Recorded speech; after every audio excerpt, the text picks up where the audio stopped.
అమరావతిలో టీటీడీ ఆలయ విస్తరణకు భూమి పూజ చేశారు ముఖ్యమంత్రి చంద్రబాబు నాయుడు. అనంతరం మాట్లాడుతున్నారు. లైవ్ లో చూద్దాం. ప్రజలు సహకరించాలి. ఇక్కడే రైతాంగం సహకరించి 29,000 మంది రైతులు 33,000 ఎకరాల భూమి స్వచ్ఛందంగా మీరు ఇప్పుడు డబ్బులు లేవు కాబట్టి ఒక కొత్త విధానం ల్యాండ్ పోలింగ్లో మేమిస్తామని చెప్పిన రైతాంగాన్ని మరొక్కసారి అభినందిస్తున్నా, ధన్యవాదాలు తెలియజేస్తున్నా. దానిపైనే ఆ సంకల్పం కూడా మీ అందరిలో వెంకటేశ్వర స్వామి కల్పించాడని నేను మనస్ఫూర్తిగా నమ్ముతున్నాను. 25 ఎకరాల భూమి,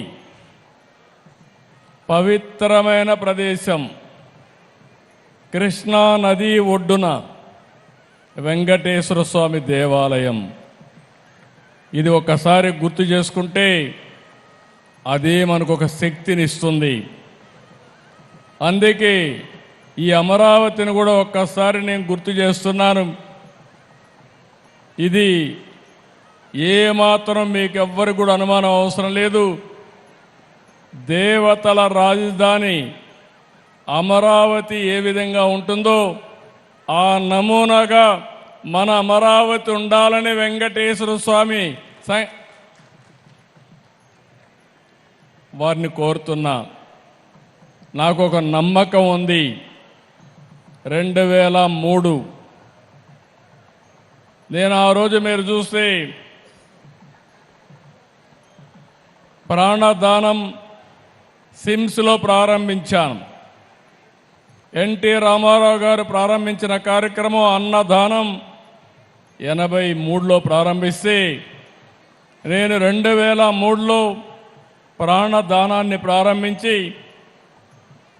బ్రహ్మోత్సవాల సందర్భంగా దేవునికి ప్రభుత్వ లాంఛనాలు సమర్పించే సందర్భంలో 23 క్లేమోర్ మైన్స్ నా మీద బ్లాస్ట్ చేస్తే సాక్షాత్ వెంకటేశ్వర స్వామి నాకు ప్రాణభిక్ష పెట్టాడు తప్ప ఇంకోటి కాదని చెప్పి విజ్ఞప్తి చేస్తున్నా.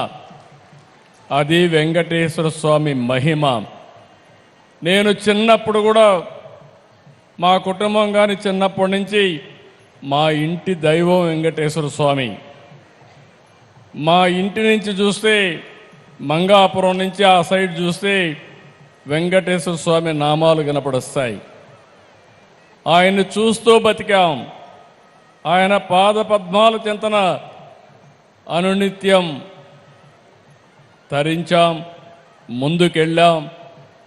అందుకే నేను ఎప్పుడు కూడా వెంకటేశ్వర స్వామికి గాని అప్రతిష్ట పాలొచ్చే ఏ పని చెయ్యను, ఎవరిని చెయ్యనియనని మరొక్కసారి మీ అందరికీ విజ్ఞప్తి చేస్తున్నా.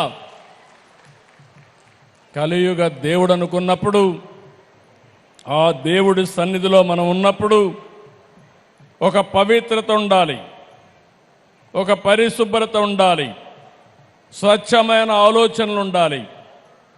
అప్పుడే దేవుడికి నిజమైనటువంటి భక్తితో మనం పనిచేసే పరిస్థితి వస్తుందని చెప్పి కూడా నేను మీకు తెలియజేస్తున్నా.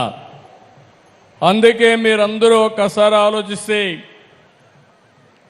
నేను ఎప్పుడు పోయినా వెంకటేశ్వర స్వామి దగ్గరికి పోతే ఎప్పుడు కూడా క్యూలోనే పోతాను. ఇప్పుడు కూడా నేను ముఖ్యమంత్రిగా అక్కడ వెళ్ళను, ఒక భక్తుడిగా వెళతాను, ఒక భక్తి భావంతో వెళ్తాను. వెళ్ళినప్పుడు అక్కడ సామాన్య భక్తుడిగానే ఉండాలి తప్ప ఒక ముఖ్యమంత్రిగా పెత్తందారిగానో లేకుంటే హోదాతో ఉండడం కరెక్ట్ కాదనేది నా భావన. నేను వెంకటేశ్వర స్వామిని చూశాను. కొంతమంది తప్పులు చేస్తారు. తప్పులు చేస్తే చాలాసార్లు చెప్పేవాళ్ళు.